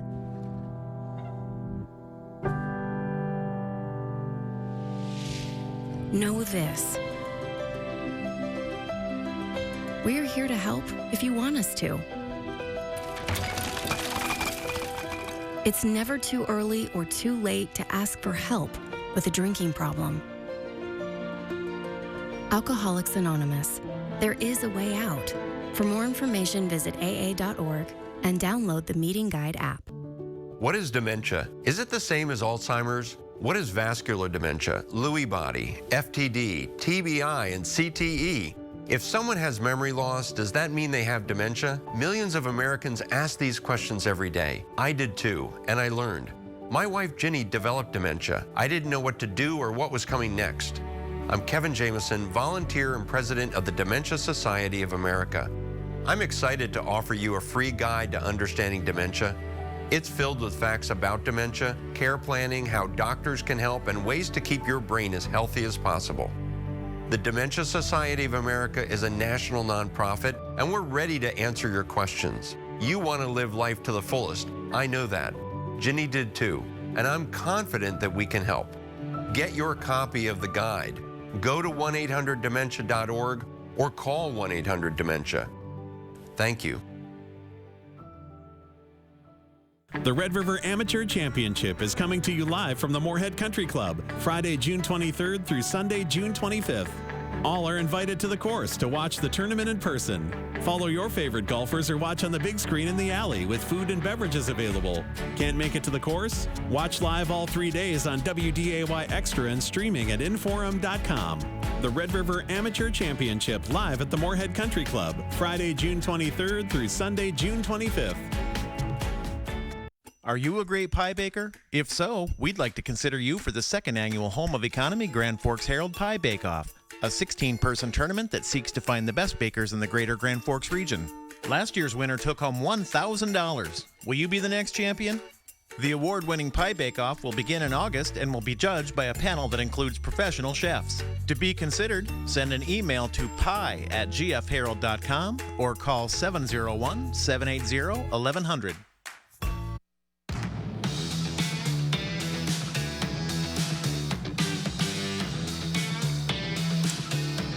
Back here on Hot Mic, quick segment here as we've got Dean Hood coming up here in just a few minutes, the head football coach at Murray State. Get the Racers and their plans for Missouri Valley Conference football, which officially begins next Saturday when the Racers join the Valley.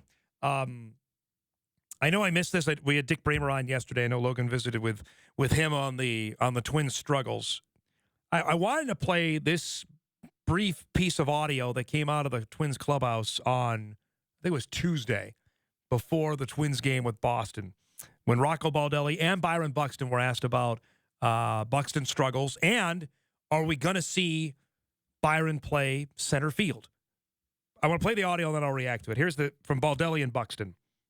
If he could play in the field, he would be playing in the field. Physically, he cannot play in the field. He's not capable of it. No, and I've said that from the first day till now, and I'll continue to. If I have to keep saying the same thing, I'll do it, because, Buck, as a competitive player, and like many athletes, putting guys in situations where they have to say, I can't do something, is a very, almost impossible thing to ask a guy to say.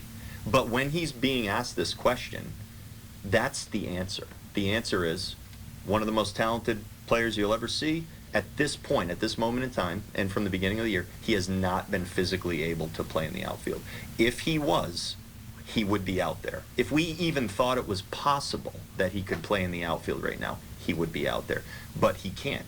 He can't. He physically can't. And if he was, it'd be great, but it's not. So instead of us dwelling on that every day and going, oh man, like, can he? No, he can't. And that's medically, doctors, trainers, watching him go out there in DH where he's just hitting and running the bases, you add it all together, it's not really a question. Being honest with myself, that definitely take your mind off of what you do at the plate offensively, just to the point of, if I was a strikeout, I went on defense and I was like, ain't nobody getting hit, and it's like, that automatically changes your mindset of what you want to do your next at bat. So for me, I'm still trying to find that distraction of, okay, you struck out at bat, so what? Like, move on to the next. It's still a little tough for me, just because I'm just searching for something different. Okay, those are both alarming comments. On Baldelli, that is about as authoritative as I've ever heard him since he's been the Twins manager since 2019. And what we can take from that, and again, you can be hot take artist all you want. What I'm hearing is that he's not playing center field again this season. Beyond that, he may not play center field again. That's what I'm hearing. That's the alarming. The bell should be going off for Twins fans on that. When you hear him say that, that's what you should be thinking. And they did not sign into a 7-year, $100 million contract to be a designated hitter. They signed him to be a Gold Glove center fielder. And if he's saying, Baldelli's saying, and not me, Baldelli's saying he physically cannot play the outfield. That should be as alarming as possible for Twins fans. So when you see him up there and you heard Buxton say, well, yeah, if I could play center field, it would take my mind off the fact that I'm striking out 3 times a game, that my batting average is at 200. That ain't happening. That may never happen. So the majesty of watching him play the outfield and making those amazing catches and diving plays, that may be gone. That may be over. And that's hard to stomach. That brief glimpse when Miguel Sano and Byron Buxton were going to be the future of the team, that may be over. That's hard to grasp, I imagine, for a lot of Twins fans. We'll break. We come back. We'll wrap the show. You'll meet the head football coach at the newest Missouri Valley Conference member, Murray State. Dean Hood will join us. We wrap the show right after this. Who let the dogs out? Laney's has, and the 2-for-Deal special is back. If your furnace and air conditioner are over 10 years old, it's possible they've gone to the dogs. They're more prone to roll over and break down, and they're also a lot less efficient. Let Laney's help you fetch a free air conditioner with their 2-for-Deal. For a limited time, when you purchase a qualifying Coleman high-efficiency furnace, you will receive a Coleman air conditioning unit free. Call Laney's for details. The dog days of summer will be here before you know it. 828 is just great. I'll bet joining Medicare probably isn't on your bucket list. Riding in a balloon, traveling the world, learning the tango, something more like that, right? But now that you need to choose a Medicare plan, even though it might not be exciting, it sure is important. That's why I chose Blue Cross and Blue Shield of Minnesota. Blue Cross is nonprofit, so instead of making shareholders wealthy, they focus on making you and me healthy. You should call or go online to get this free step-by-step guide to Medicare. It can help you understand your Medicare benefits and how Blue Cross gives you more value for your money. 96% of doctors and hospitals in Minnesota are in the Blue Cross network. So just about anywhere you go, you're covered. And just like me, almost half of Minnesota seniors have a Blue Cross Medicare plan. Maybe you're interested in a plan that combines medical and prescription coverage. Well, here's how Blue Cross has you covered there as well. Blue Cross offers Medicare Advantage plans that include prescription drug coverage, $0 primary care doctor visits, and many other benefits. Some plans start at a $0 monthly plan premium.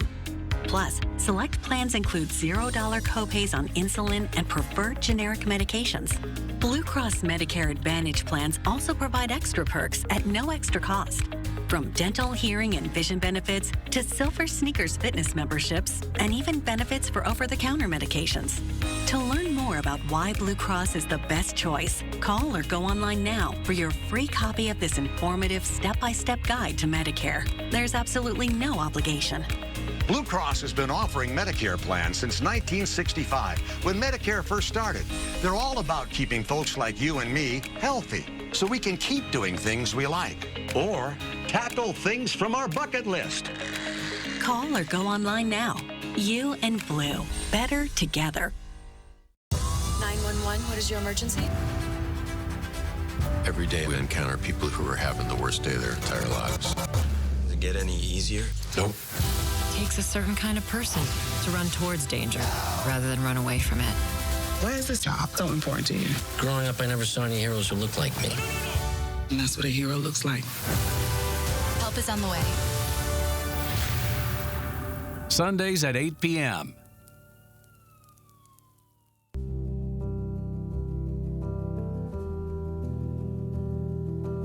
I want to beat cancer. I'm going to beat it. That's no doubt in my mind. I'm going to win this battle. Defeating cancer will take all of us. Join our team to help fund game-changing research that saves lives. At the V Foundation, V is for victory over cancer. V is for victory over the odds. V is for victory over health disparities, victory over setbacks, victory over the unknown. V is for victory over giving up. Don't give up. Don't ever give up. Join our team to help save lives. Cancer can take away all my physical abilities. It cannot touch my mind, it cannot touch my heart, and it cannot touch my soul. Join our team in the fight against cancer at V.org.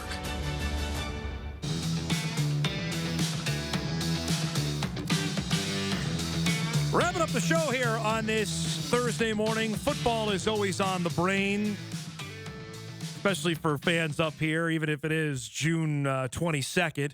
But next week, July 1, that is the start of the new academic calendar year, sports calendar year as well. And we've tracked that for a long time on this show. And it's also the date for new conference schools that are moving, they become official members. And for those of us that follow Missouri Valley Conference football as we do, that is when the league will officially go to 12 members, when Murray State will join the league on July 1. It's our pleasure to welcome on the head football coach of the Racers in Murray, Kentucky. Dean Hood is good enough to join us on this Thursday in anticipation of this happening next week. Dean, it's great to see you. I know we've been talking about this for, it seems like forever and a day. It's reality next week. Will it set in then, or has it already become official in your mind? No, I don't think it'll set in until we actually get on the field and get playing some of the schools that are in the Missouri Valley Football Conference. When you heard about this as a possibility, what was your first impressions, thoughts on it? Like, this is a major step going from a traditional your league in the Ohio Valley to the toughest league in the FCS. Well, I mean, I've had, two different head coaching stints where I've been in the Ohio Valley Conference. And so, we were fortunate enough to make the playoffs there a time or two. And so it was, very apparent that the Missouri Valley Football Conference, was the SEC of FCS football. Anybody that played the FCS level knows that. And so I was very, very aware of, what we were getting into. So when I first got approached by our athletic director and our president, hey, man, is this something you guys want to do? I knew it was going to be about like taking a bite out of an elephant. But, at the same time, Daniel Burnham had to quote, make no little plans. It doesn't have any ability to stir a man's blood. And so we made big plans, and we were blessed to be able to get the invite. And, we were very excited about getting started. For your current players, how was that reaction when you told them, the ones that you knew that this first group of 2023, that, hey, you're going to play the likes of North Dakota State, North Dakota, South Dakota State. What was their reaction to this? I think they got the same awareness, but I don't think it really has, set in. It's one thing to make a statement and see something on TV and hand out a schedule and all that. It's a whole different thing to, see guys, getting off the bus that look like these guys are going to look like, and then actually get out there and get padded up and play the game. So, again, I don't think the reality will set in with them, just like the coaches, can actually get in a competition. How have you addressed this, going even recruiting-wise, to get ready for this? Do you have to change the model of players you're looking at? Have you done that? Is that something that, when you get into it, then, okay, we realize what kind of players that we did recruit, we may have to change that philosophy? I think that the thing, again, we won't know for sure till you get in it, but I think the thing that separates, when you're an FCS school and you're playing an FBS school, or you're an FCS school and now all of a sudden you're playing playoff teams or something like this, where we're in Ohio Valley Conference and competing against that conference, and now you're in the Missouri Valley. I think all those are the same. The difference always seems to be, to me, in the big guys. That's the difference. You play an FBS school and, man, you just can't block their D linemen. You may have a receiver and get behind their DBs, and you may have your best corner can match up against their wide out, and you may have your linebackers and, running backs are similar, but, your O lineman can't block their D lineman. Your D lineman can't get a pass rush on their O lineman. It's always seems to be the bigs, and there's a separation. And so that's the way we've approached it, as well, as trying to do a better job evaluating and trying to get, bigger, stronger, faster guys here up front in the offensive line and the defensive line. What is the biggest change outside of opponent-wise that will change for you on a game day? Is it literally getting on an airplane? I don't know how often you even did that. Is that the big change that you have this season? Because I know you're going to be flying to Fargo. Yeah. Yeah, well, we were, we played against Texas Tech this year, so that was the first flight we've had since I've been here, as the head coach. And so our guys did get on a plane, so that was a good experience for them. But yes, that's, you're going to get on a plane for conference play, which is something that, I didn't do the 8 years I was a head coach at Eastern Kentucky, or since coming here. You only got on a plane for the playoffs or for, an FBS school that was far away. So, yeah, that's going to be a new experience. Hey, guys, we got a conference opponent, and we're going to get on a plane. How do you think that's going to go over? Well, our guys were really excited about it, against Texas Tech to get on a plane and go play. So I think they're going to be excited. It's a good experience for them. And, I think this just, one of the things that's the way this league is set up. You really got to kind of really have your outliers, with the Dakotas and Northern Iowa on one end and Youngstown State on the other. Yeah. And then you got that 5 or 6 schools right there that are all together in the middle, So that's just the way it's set up. And it's the way everybody in the league is going to have to do it to get to play some of their conference opponents. I'm interested, Dean, on the reaction in Murray. What is that? Have you sensed one, or is it going to come once, actually the games start, when Indiana State is your first conference game at the end of September? What has it been around Murray about, hey, this is going to be a heck of a lot different than what we're used to? Well, there's been a buzz, and I think there is some, you're seeing some fruition of, what I said with the Daniel Burnham quote, make no little plans doesn't have an ability to stir a man's blood. I think guys are excited, and we're getting donors, step up, and we're doing some things here, facility-wise. And so I think that is a reality that's exciting to see. There is that buzz. But again, I think the fans are going to be just like the coaches and the players until you see, Missouri Valley Conference, football conference opponent, coming into the stadium and playing us. That's when it's going to really set in that, okay, man, this is for real. We're in this thing. You have to play 2 FBS schools this year. Describe, I know that's almost financial as well. What are the inherent challenges that you're playing Louisville and Middle Tennessee before you start Valley play? How worried are you about the physical toll of that before you even start conference play? Yeah, I mean, that's always a concern, when you're playing, like I said, especially up front with the bigs, handling those guys. And I don't think it's really, done it, a lot of times. It's just kind of where the schedule sets up. And, I don't think it's a bad thing, but I don't think it ever really gives you a gauge of where you are. I mean, I don't really think we'll have any idea, where we are in this thing until we play Indiana State. It's just the difference, it's just hard to tell. Hey, we did well against this FBS school, so I think we're going to be all right. I don't think that's really a good gauge. So again, I don't think we'll know what we're really into till we play Indiana State. Before I let you go, you've been in football a long, long time. What do you think? Are there nervous excitement about this? I mean, this is new. What do you think your emotions are going to be once conference play begins? Oh, very, very excited. I know, like I said, being in Ohio Valley Conference and, being in the playoffs, we actually played Indiana State when I was at Eastern Kentucky in the playoffs, and they were the number 5 team in the Missouri Valley Football Conference that year. And we had one of the best teams I ever coached, at Eastern Kentucky, and we lost, so got a little bit of a, understanding of what we're getting into. Nervous. I mean, I get nervous whether it's, University of Kentucky or, whether we're playing NAIA school. I'm nervous, every school looks like the Green Bay Packers, when the week first starts. And I'm just glad it's not, man, you want to talk about a scare. I was at the first meeting of the coaches, Missouri Valley Football Conference, coaches meeting. And the coordinator officials, Bill, he was going over all the new changes and the rules and emphasis. And he said, hey, play that video. We want to kind of show the coaches what we're talking about here. And I knew we were getting into, a big challenge. And he put that film on, and I sat up in my chair, and I'm like, oh, my God. I'm watching this film, and I look, and my AFib almost kicked in, and then I look a little bit closer, and I was like, thank God. That's Michigan State and Penn State. Kid put a clip of Michigan State and Penn State on the video to show an example of what he was talking about. So I hope it's not going to be that. It's not going to be that challenging. I think that's a good thing.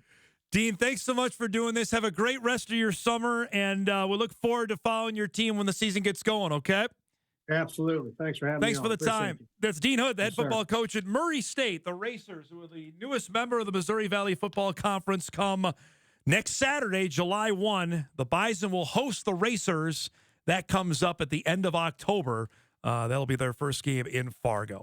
All right, let's before we go, we got to do what to watch. Let's rock and roll.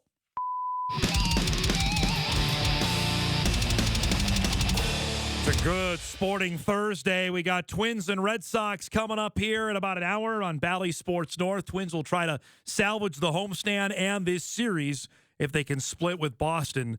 Joe Ryan going for the Twins today. At the College World Series, 6 o'clock tonight, ESPN2, Wake Forest and LSU. It's an elimination game, winner take all. The winner will get Florida for the national championship beginning on Saturday. LSU won last night. They play again tonight, 6 o'clock on ESPN2. When we mention it, it is NBA draft night, 7 o'clock tonight on WDAY. We know Victor Wembanyama will be the number 1 pick. After that, should be some fun. That's tonight on WDAY. Our thanks to our guests today, to Erik Martinson, Dane Moore, and Dean Hood. If you missed any of our show, you can podcast it later today at Inforum.com. It's great to be back. We'll see y'all tomorrow for Moorhead Country Club. We wrap the week then on Hot Mic on WDAY Extra, KSFL TV, and Inforum.com. On the next Tamron Hall, let's get lit. That's right, our book club is back, and it is bigger than ever. We're talking with authors of some of the most popular page-turners out right now that you'll want to read. Find out why Entertainment Weekly named this best-selling author the Michelangelo of Dirty Talk. What? And a juicy new memoir reveals the secret life of a Hollywood wife and mom. Next Tamron Hall. Weekdays at 2 p.m. On the next Tamron Hall, let's get lit. That's right, our book club is back, and it is bigger than ever. We're talking with authors of some of the most popular page-turners out right now that you'll want to read. Find out why Entertainment Weekly named this best-selling author the Michelangelo of Dirty Talk. What? And a juicy new memoir reveals the secret life of a Hollywood wife and mom. Next Tamron Hall. Weekdays at 2 p.m. Touchmark at Harwood Groves is located in South Fargo, North Dakota, on a 14-acre garden-like setting. And we have everything from cottages to apartments, a health club, activities. We tend to take groups of residents out downtown, which is just a very vibrant and growing community. The easiest way I can say it is we are going to treat our residents the way that we would treat our best friends. That's what it feels like. And that's what I love about my job. It feels like a family. The Red River Amateur Championship is coming to you live from the Moorhead Country Club, Friday, June 23rd through Sunday, June 25th. All are invited to the course to watch the tournament in person. Follow your favorite golfers or watch on the big screen in the alley with food and beverages available. Can't make it to the course? Watch live all 3 days on WDAY Extra and streaming at Inforum.com. The Red River Amateur Championship live at the Moorhead Country Club, Friday, June 23rd through Sunday, June 25th.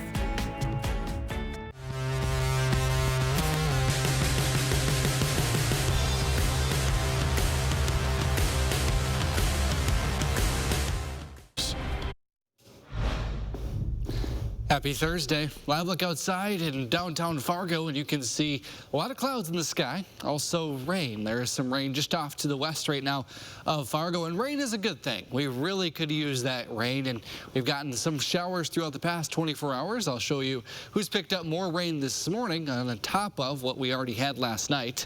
We're tracking more rain heading into the weekend. Looking like a wet weekend overall as a different system moves on up. Different one from today and brings us some much needed moisture before we talk about the first day of July coming up in the 10-day forecast. It's all up coming up on WD.